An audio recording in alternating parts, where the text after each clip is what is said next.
I'm at the Stonehenge Visitor Centre waiting to go to the stone circle, and this is what they show the general public, how this stone was moved. And according to their theory, if we come around this side, we see rollers and ropes. Did they really move the stones like this? Was this the low technology that was used? I don't think so. Because when you have a look at the roller method, Professor Richard Atkinson got some schoolboys and he said, let's move a blue stone. And the blue stone is the one just here. They were the much smaller stones at Stonehenge. That's a makeshift large sarsen. And could they move that blue stone with the rollers and ropes? No. So do we really think the stones were moved like that? No. Later on, I'll be discussing how I think the stones were moved and what technology was used. We're about to enter Stonehenge today on private access. I'm stood in between two banks here that look really low and grassed over. But imagine, back in the day, 5,500 years ago, the chalk bank was about 6 feet high, making Stonehenge a very secretive place, reserved probably for the priesthood and the priestesshood. What were they doing inside of Stonehenge? We're going to be discovering that. I'm going to show you Stonehenge, the secret history of Stonehenge, like no other. And join me today as we walk around the stones. Where we are now at Stonehenge is at the entrance point. Thousands of years ago, people would have walked past the heel stone and they would have entered the monument this way. And that's what we're going to do. And we're going to be focusing on the trilithons because the trilithons are especially special. So let's go into the entranceway. These are the sarsen stones. The sarsen stones came from the Marlborough Downs, around about westwards near Marlborough, and they were transported, 30 of them. So they were lintled on top, creating a perfect circle. It would have been stunning. So these would have been polished stones as well, looking quite silver-like. It would have been quite stunning. And as we go through the entrance here, we come around the blue stones. And the blue stones here are deliberately dressed. We have a feminine stone here. This is beautiful blue stone. And we have a masculine stone here. So it's a male and female entrance. But what I want to show you about Stonehenge is this is a piece of blue stone here, and it would have looked really, really highly polished. Today they're covered in lichen, but that's what they would have looked like originally. And if we go down the bottom here, we can still see some of the flecks here. It's absolutely extraordinary. Imagine this, smooth to the touch, looking like the Star-Spangled Sky, but some were pink coloured as well. So some of them were definitely pink, and some of these stones were green as well, making Stonehenge a very colourful place. This is called Trilithon 51 and 52. It's really, really special here at Stonehenge because this stone was classified as a healing stone. In my legacy archive that I have about Stonehenge, going back to 1899 in water divining and dowsing and earth mysteries, including work from my late father, the curator in the 1940s and the 1950s was called Tom Gorey. Tom Gorey was widely respected and he'd been doing this job for decades. He noticed one unusual thing about this trilithon. If we look closely here, it's got a hole.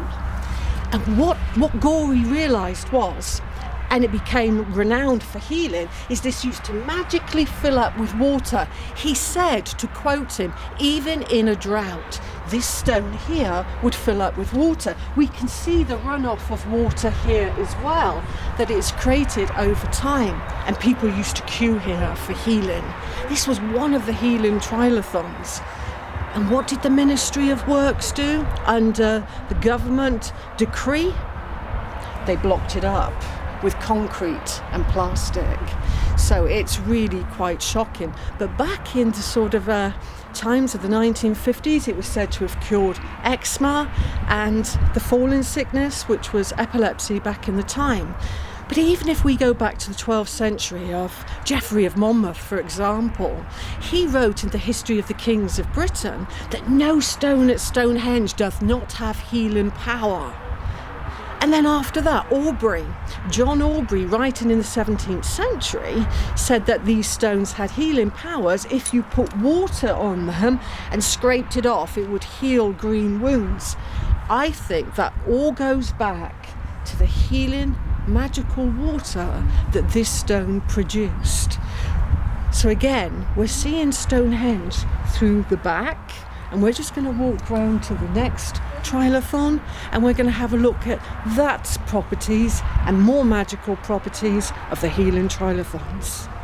Yeah. And that was from the... I'm at trilithon 55 and 56. It's called the Greater Trilithon or the Great Trilithon. It was standing about 25 feet tall. Now imagine why it was a little bit taller. You've got a lintled stone circle going round of 30 stones, all with their lintel carefully placed on top. And so if we imagine that's the top of the lintel stone circle, well, the Greater Trilithon stood up higher with its partner with a lintel on top, creating a window. Why? Everything in the ancient world had meaning. Nothing was by chance. And it framed the moon's most southerly moonsets.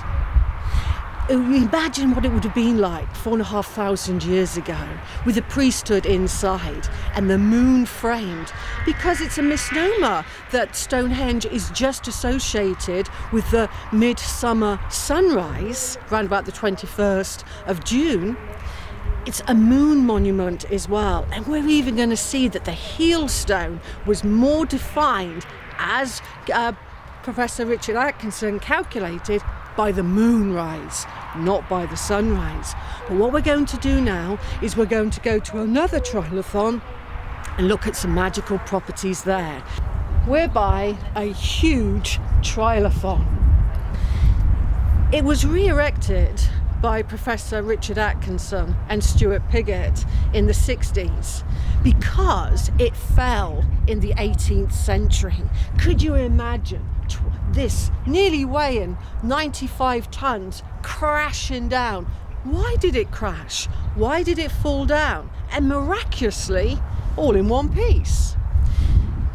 In the 18th century, this used to be a fair for people trading in horses and sheep and cattle, and it has a bitter wind on the Salisbury Plain.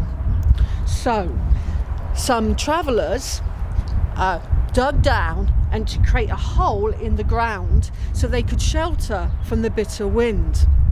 It was never infilled, and so in a huge gale in the following January it fell asunder down. But here's the thing, do you think the stones here go down a long way? At Avebury, the world's largest stone circle, they only go down the length of my leg. Here at Stonehenge, some of them only go down a short way, according to Professor Richard Atkinson. So this stone, what's unusual about it? You can't see it today because we've got all the lichen here, but it did have a square box carved into it on the inner side of the stone. So if you imagine a rectangle like this was carved onto the stone with a small bit just here like that. Again, why? The trilithons all hold clues.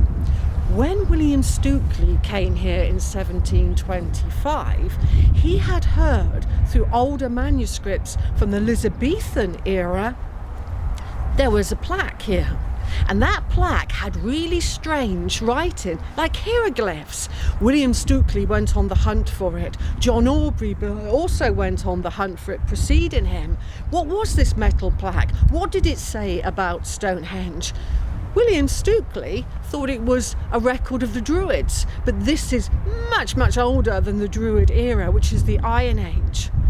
Could it be that it was a strange metal as well? William Stukely was a very learned gentleman, and he noticed that it was not lead, It wasn't tin, so it's a strange type of metal. Could that plate, which is the same size as the carving on this trilithon, have contained some mystical language, some mystical meaning about Stonehenge? We'll never know, because it's lost to time. But I do suspect that that strange writing may have been some type of hieroglyph, not necessarily Egyptian or Sumerian cuneiform, but something other. We don't know where it came from, and we'll never know for sure. We mentioned earlier that Richard Atkinson restored this monument in the 50s and the 60s. Now we see here that this is plugged with concrete. From my legacy dowsing archives of my late father and Guy Underwood from Dad, what we noticed was that there was pictures of this trilithon having a gap here that you could physically sit in. Yes, sit in. In fact, Mike Pitts has recently brought out a book, How to Build Stonehenge. He also said you could sit in this, and there's a beautiful archive photograph of two people sat with their dog inside of here.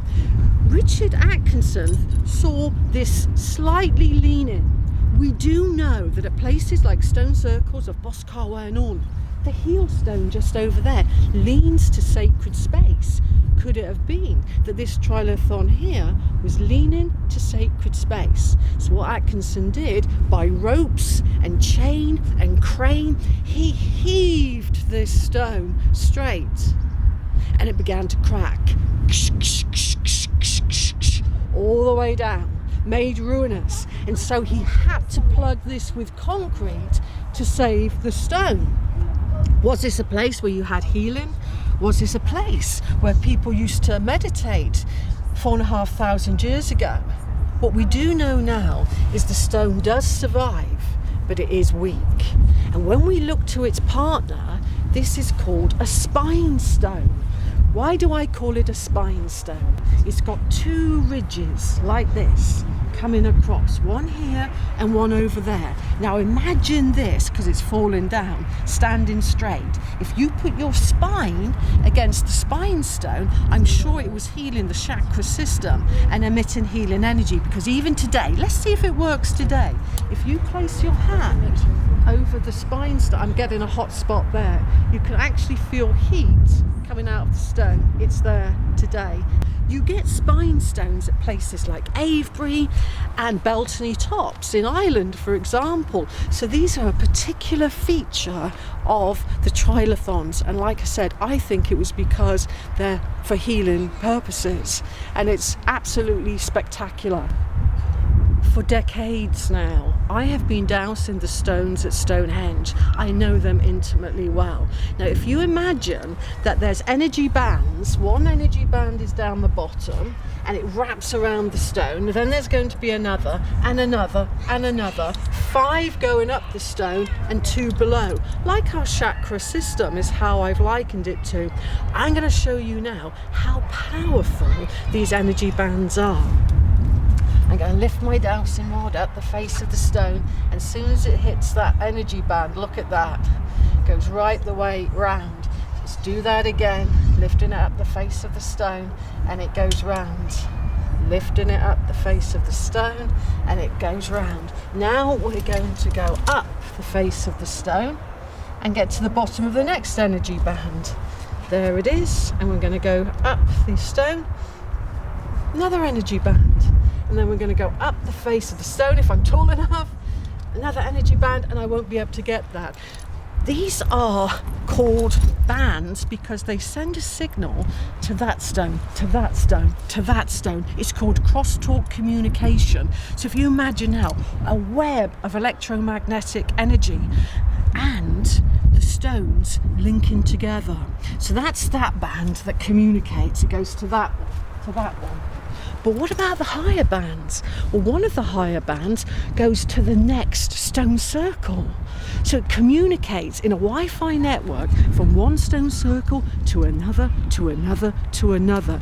Everything is connected. There is no separation. I'm at the heart of Stonehenge by the altar stone.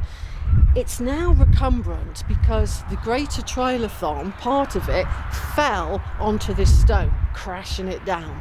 But the altar stone was beautiful.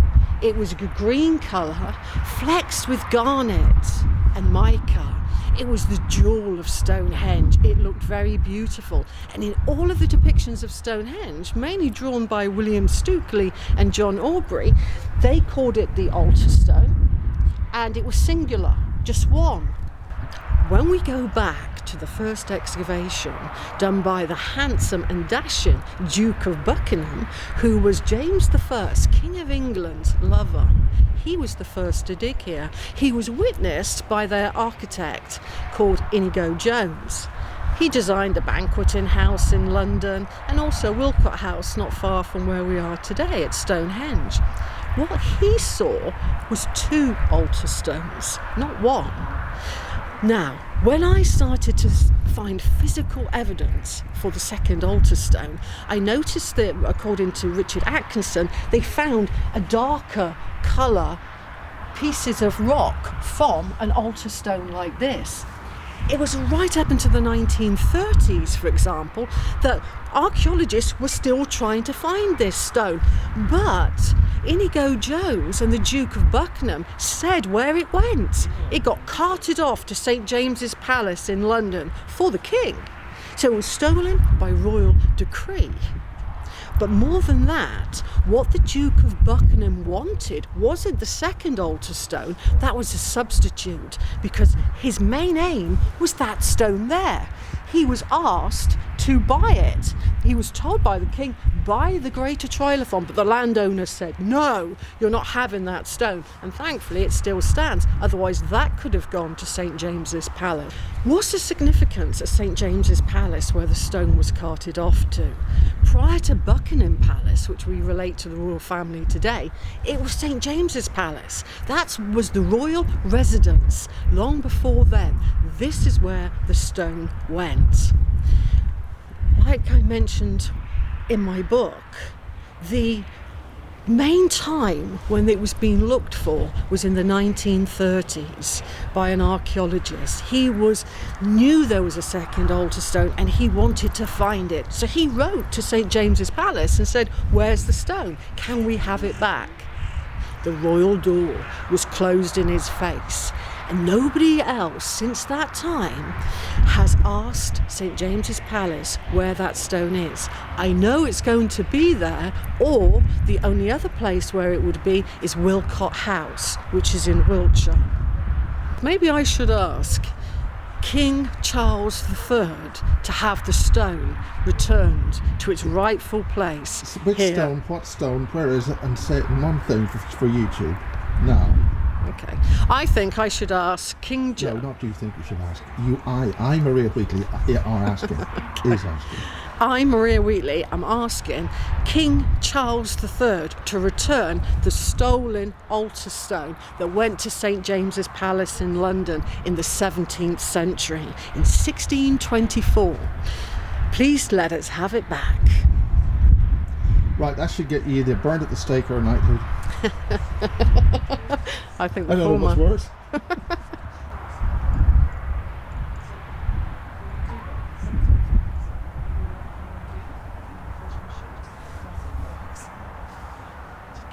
This is a fine example of a trilithon.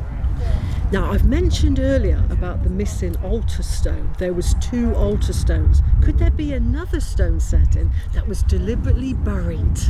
Yes. If you imagine that just outside of Stonehenge, a whole stone setting was buried, and it was another trilithon.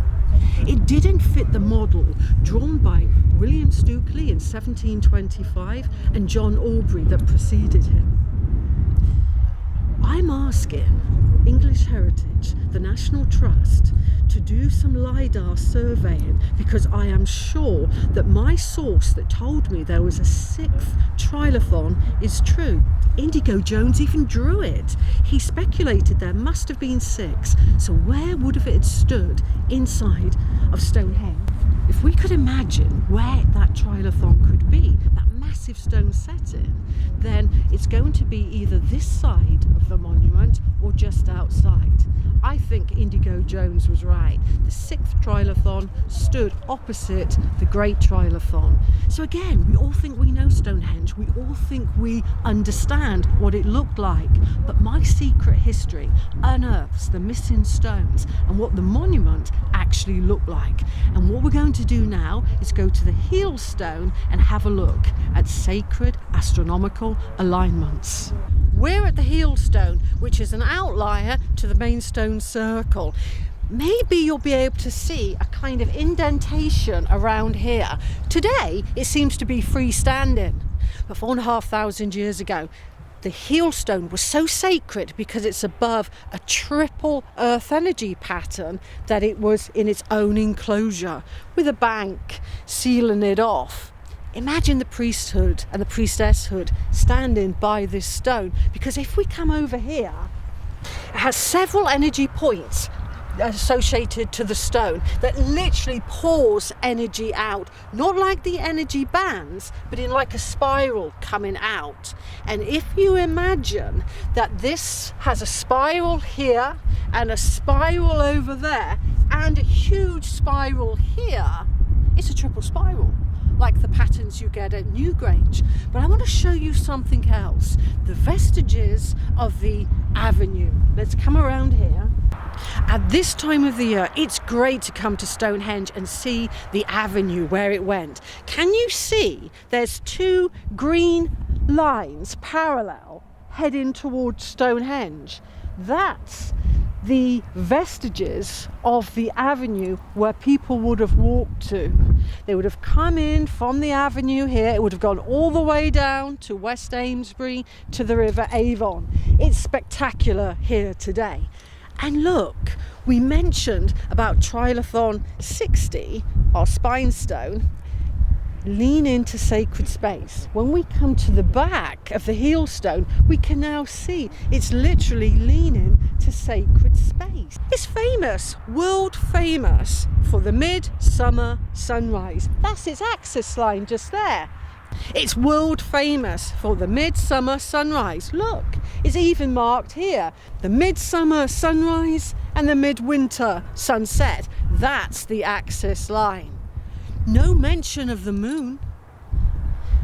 When Richard Atkinson did that famous shot of the sunrise over the heel stone, he knew this fact. It's a little known fact, but it's a degree out. All archaeoastronomers know that. So what did it originally mark? It wasn't the sunrise.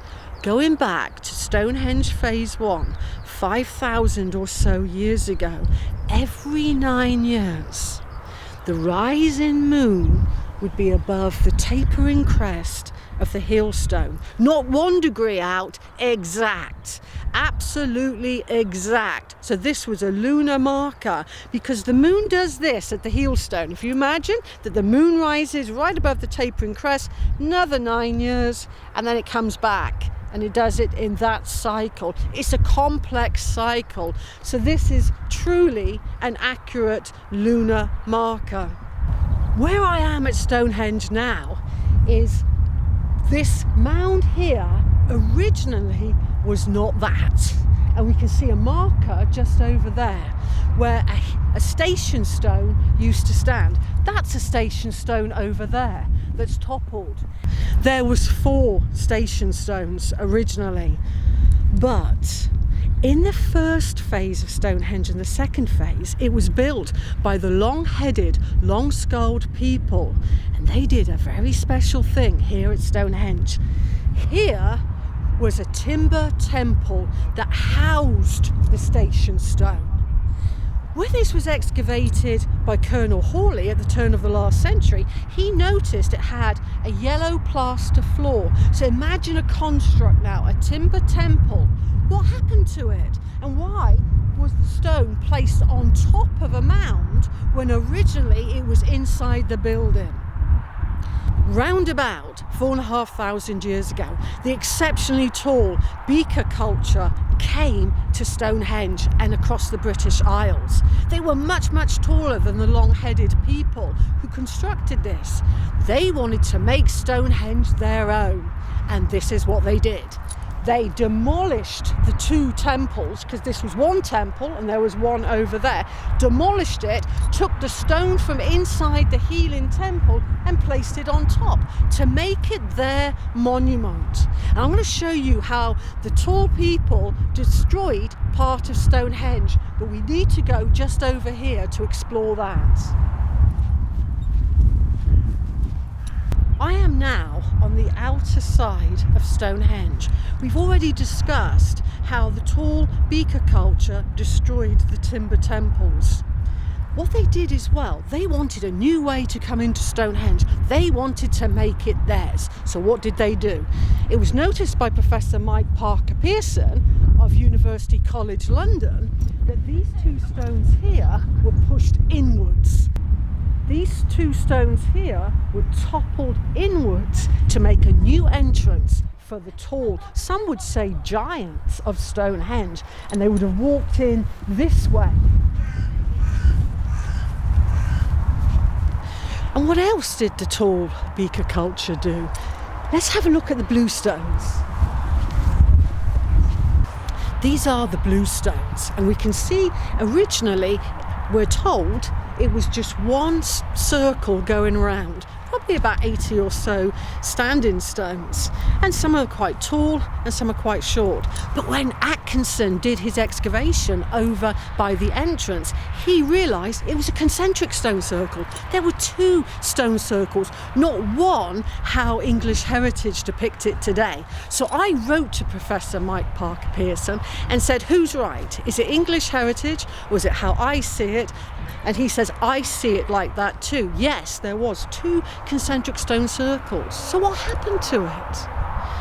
The tall beaker invaders, they dismantled one of the stone circles and created a horseshoe or an oval stone setting on the inside of Stonehenge.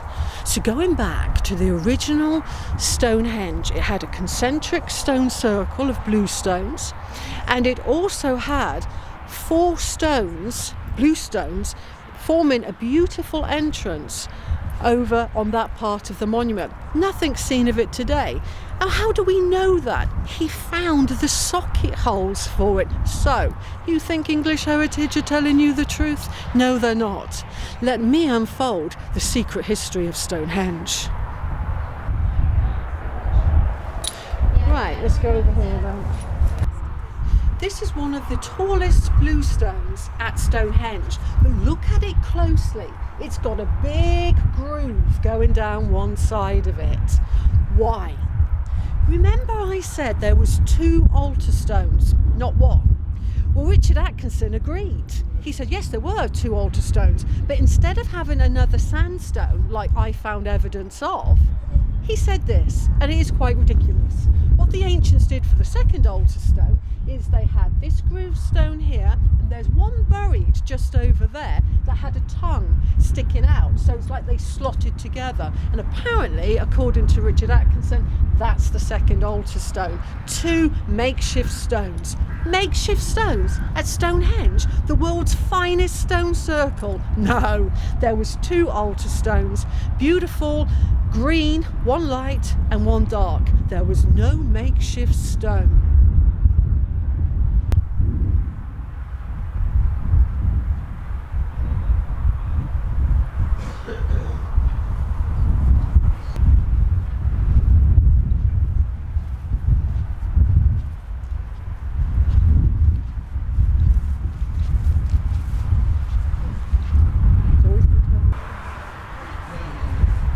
This is quite a warm spot coming out of the bluestone. This is a special type of bluestone. It's called rhyolite.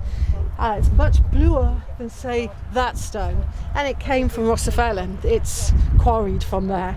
If you put your hand here, you can actually feel some heat coming out of the stone. We're at Woodhenge. Woodhenge was an integral part of the Stonehenge ceremonial landscape.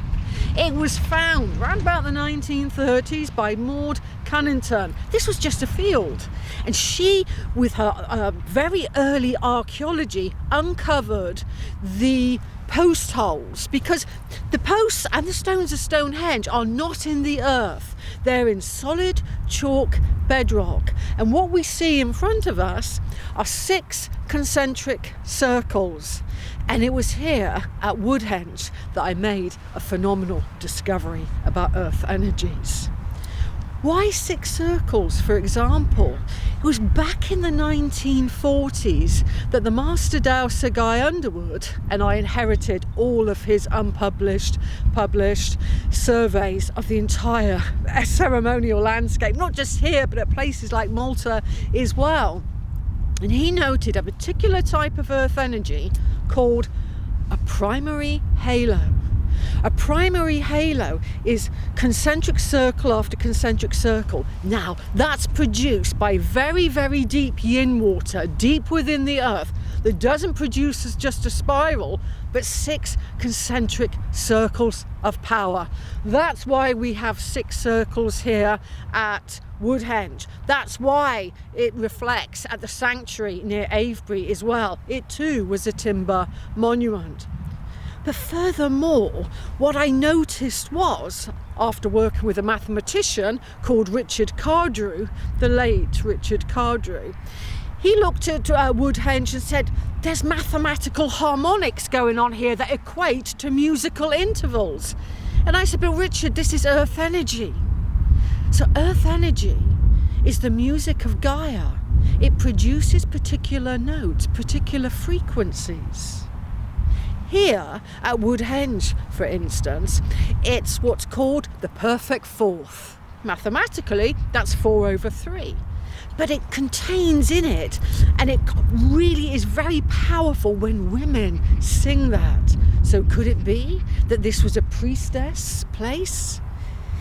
And not only that, what I realised was, if we come a little bit closer, you'll see what I mean.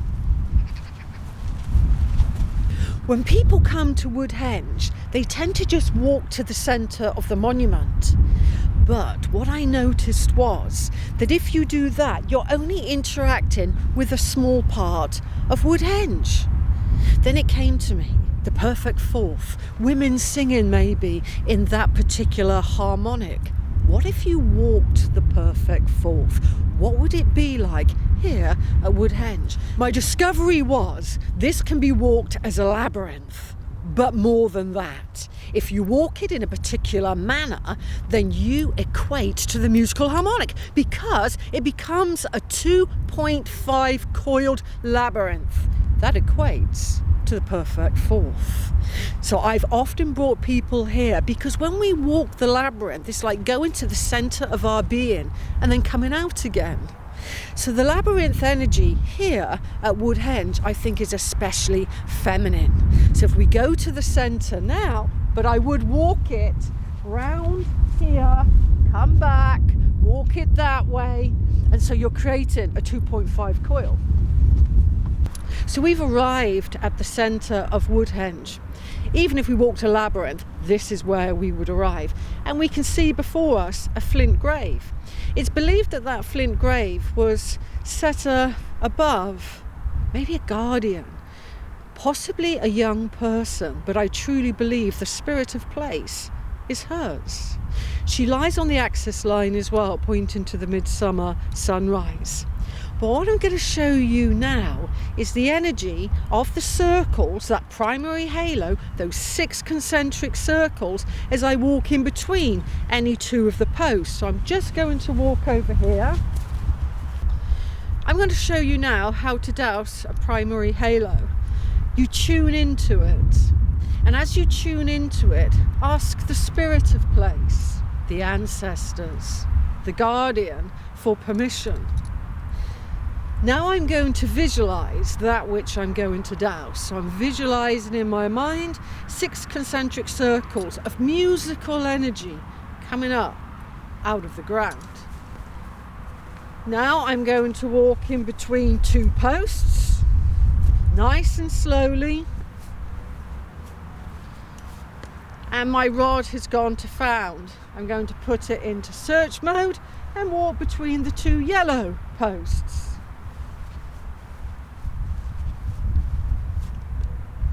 And the rod will go to found.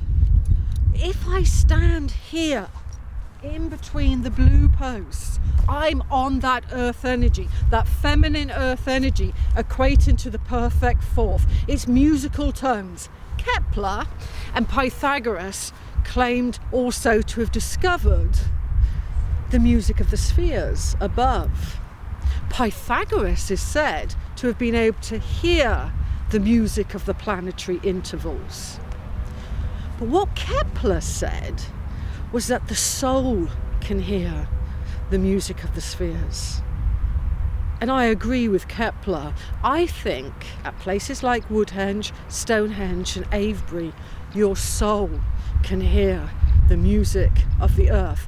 I think I've advanced earth energies now by including these musical harmonics of particular types of genetic energies. Not all earth energies equate to musical harmonics, just several different types. When Kepler was investigating his music of the spheres, of the planets above, he too said it can influence your consciousness.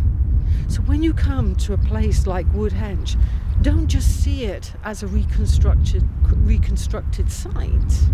See it as a place where your soul can hear what the ears cannot. Where is the cuckoo stone? Directly in front of me where I'm pointing with my rod.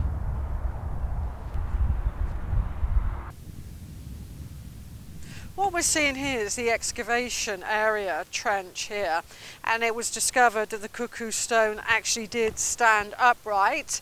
Today we see it recumbent, that means falling down. It was twice as big as well, and Roman burials were found in the vicinity of it. Now what I want to show you here is, this is Stonehenge here, the lintel stone circle of fame. And then it had about 1.5 miles avenue going to a henge monument here to the river Avon, which is just behind us actually. We've just come from Woodhenge.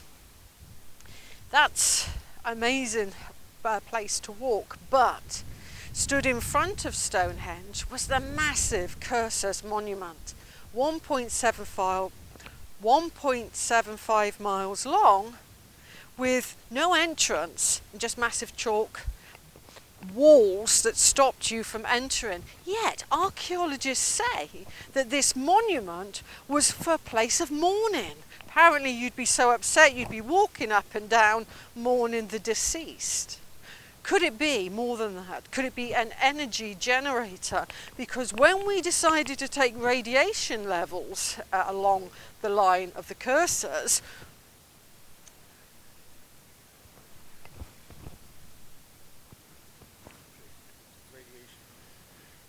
when we discovered through Geiger counter experimentation, and we were walking up and down here, we found just off the centre of this monument that there was a huge outpouring of gamma radiation.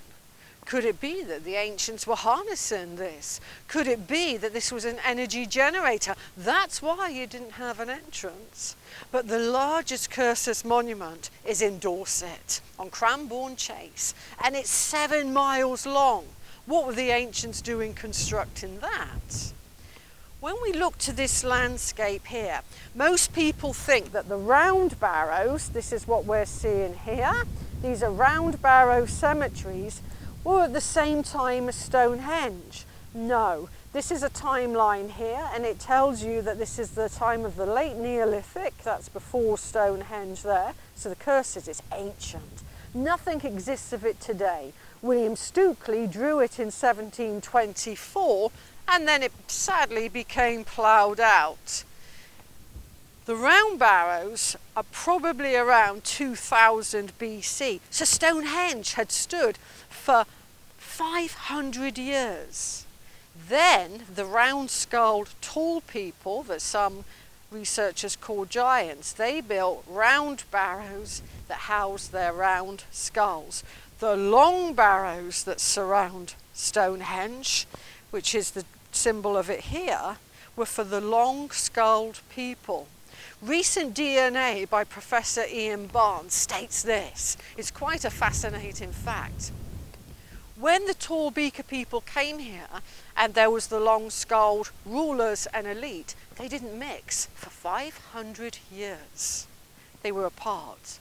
Then Professor Barnes says there was a tipping point where they started to intermarry. Where are those people? They would have had a hybrid skull, not long and not round. In my research for The Secret History, what I noticed was these hybrids were hidden away.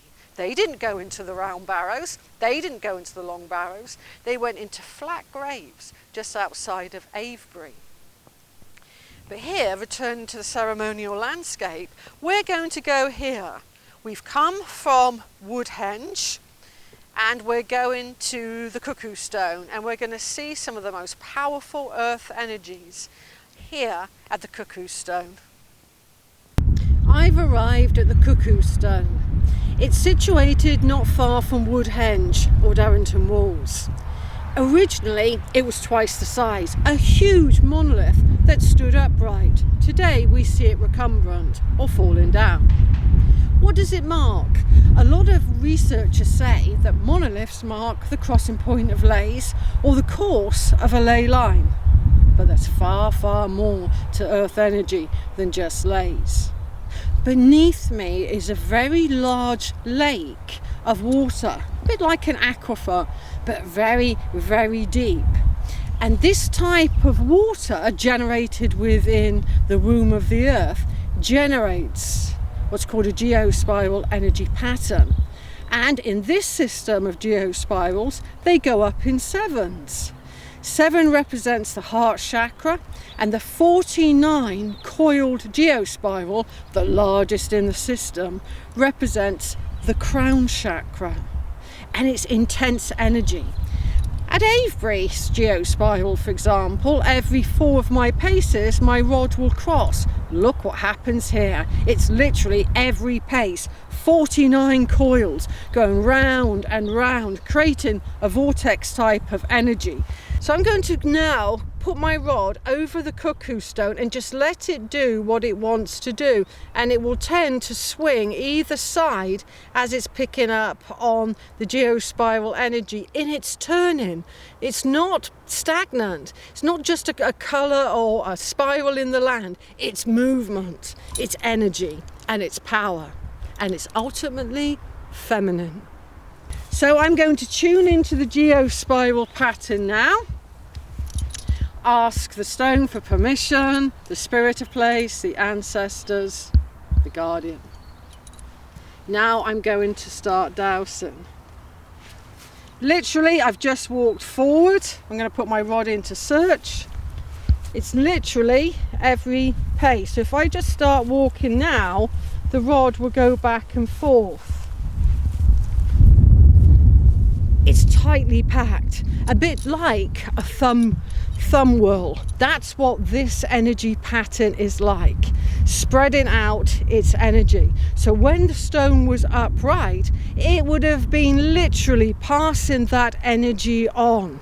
I want to show you the landscape now here. If we look to the far horizon line, where those 2 masts are, that's called Beacon Hill. Beacon Hill is like the outline of a goddess with her breast and then her belly and then her legs. It was noticed by a colleague of mine called John Drew that wherever you get the goddess in the landscape, you get stone circles or mounds as well. So that's the goddess hill here at Stonehenge. And in a moment, we're going to go to Darrington Walls. But when you come and interact with this feminine energy here, that huge geospiral, think about your spirituality, your crown chakra, expanding your consciousness, and also what happens above circular and square types of earth energy, your aura expands as well and goes up a frequency with the earth colours. So the Cuckoo Stone calls to us through our spirit self.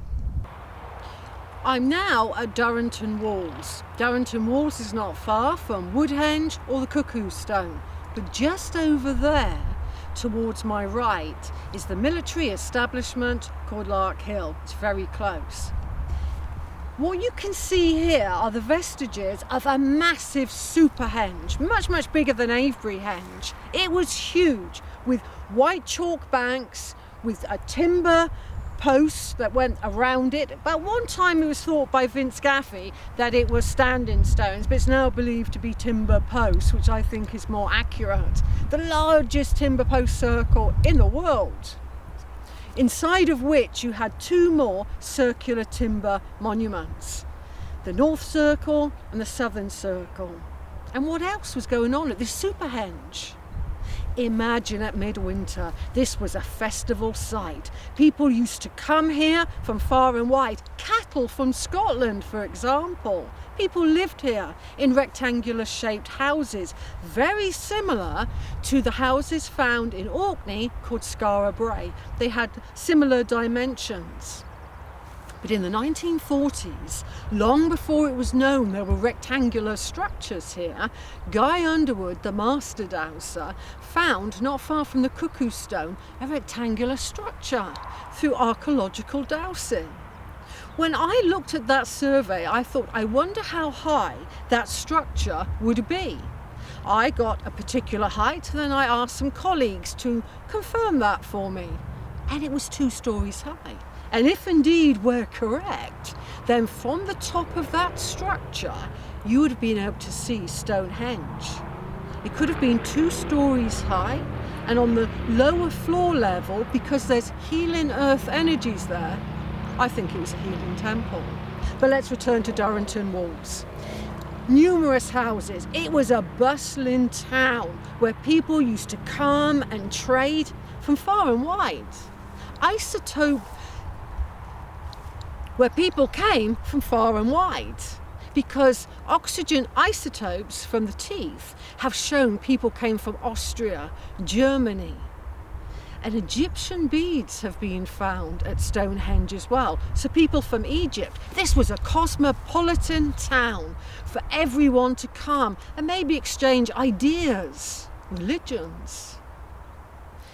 Originally in this landscape there were a lot of round barrows as well, so envision round barrows around here. Stonehenge is the biggest round barrow cemetery in the world. It had 800 barrows in 2 concentric circles surrounding Stonehenge.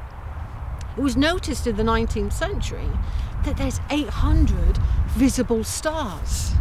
Could it be that the white, beautiful chalk finished off round barrows represented stars? Is that why you have big bell barrows and smaller bowl barrows representing the magnitude of light emitted by the stars?